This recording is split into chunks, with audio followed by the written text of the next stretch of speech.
ভাসমান এলএনজি টার্মিনালে কারিগরি জটিলতায় মাসখানেক ধরে তীব্র আকার ধারণ করেছে জ্বালানি সংকট। এতে শিল্প খাতে উৎপাদন কমেছে ৩০ থেকে ৪০%। রপ্তানি ক্রয়াদেশ হারাচ্ছেন উদ্যোক্তারা।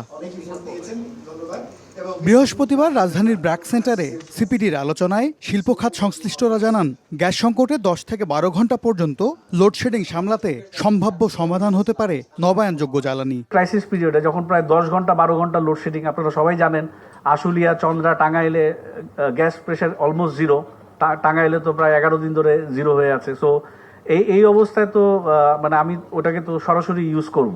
সিপিডির গবেষণা বলছে, দেশের তৈরি পোশাক কারখানার ছাদ থেকেই ১৪% বিদ্যুতের চাহিদা মেটানো সম্ভব। কিন্তু পরিকল্পিত বিনিয়োগে বাধা হয়ে দাঁড়াচ্ছে নীতিগত জটিলতা। সৌর বিদ্যুতের চুক্তি পর্যন্ত পৌঁছাতে পারছে প্রাথমিক মূল্যায়িত প্রকল্পের মাত্র ২৫ থেকে ৩০%। খুব অল্প খরচে এই কাজটি করা সম্ভব। মাত্র $188 মিলিয়ন হলেই চলবে।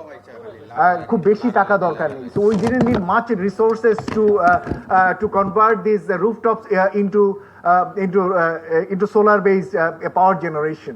বিশেষজ্ঞরা বলছেন, সরকারের সদিচ্ছার অভাব আর কর কাঠামোর মারপ্যাচে সম্ভাবনাময় হওয়া সত্ত্বেও এগোতে পারছে না নবায়নযোগ্য জ্বালানি খাত। আমরা পাওয়ার সেক্টরে প্রায় ৬০,০০০ কোটি টাকা আপনার ভর্তুকি দিচ্ছি তেল গ্যাস এগুলোর পিছনে। আমরা তেল গ্যাস পাচ্ছি না, পাওয়ার প্ল্যান্ট চালাতে হচ্ছে। এত কিছুর পরও রিনিউয়েবল আইটেমের উপরে কেন আমার আবার এই ডিউটি রাখতে হবে? 1% করে দেখা যাচ্ছে আলটিমেটলি যারা বিজনেস করেন তারা বলেন যে আমাদের অলমোস্ট, যারা ট্রেডিং করেন বলে যে 17%-এর মতো এডিশনাল ডিউটি দিতে হয়। এটা ওয়েভ করে দিলে কি হয়?